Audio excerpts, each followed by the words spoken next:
Dear students, topic for this section is Microsoft Azure. Microsoft Windows Azure is a cloud operating system built on top of Microsoft data centers infrastructure. It provides developers with a collection of services for building application with cloud technology. So the services range from compute, storage, networking to application connectivity, access control and business intelligence. This figure shows an overview of services provided by Azure. So this is the figure, this is the architecture of Azure platform. So according to this figure, the Microsoft Windows Azure is a platform which is made up of foundation layer. This is the foundation layer and a set of developer services. These are the services: compute, storage, then networking and identity services that can be used to build a scalable application.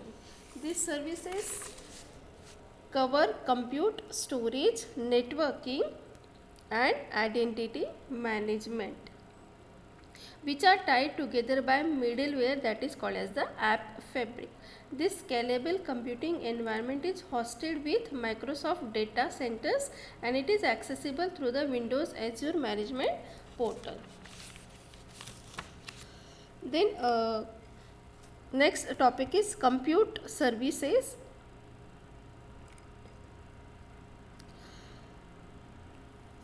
Compute services are the core components of Microsoft Windows Azure and they are delivered by means of abstraction of rules. It is delivered by abstraction of rules. So what is role? Role is a runtime environment that is customized for specific compute tasks, and roles are managed by the Azure operating system and it is instantiated on the demand of order of the user. So there are three different types of roles: web role, worker role and virtual machine role. So first is web role. The web role is designed to implement the scalable web applications. Web role represent the units of deployment of web application within the Azure infrastructure. If you want to deploy the web application within the Azure infrastructure, then web role is used when Azure detects a peak load in the request made to the given application.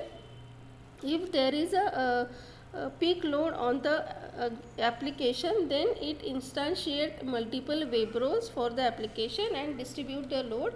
This is how the load is balanced on the web application. Next is worker role. Worker role are designed to host the general compute services on Azure. They can be used to compute, power or host services that do not communicate with the external world. So developing a worker role is like developing a service. This worker role continuously run from the creation of its instance until it is shut down. The next is virtual machine role. This virtual machine role allows developer to fully control the computing stack of their compute service by defining a custom image of the Microsoft Windows Server 2000 and all the service stacks required by their application. And this compute virtual machine role use the Hyper-V virtualization technology, which is natively integrated in the Windows Server technology at the base of Azure. Okay. So next is storage services that we will see in the next.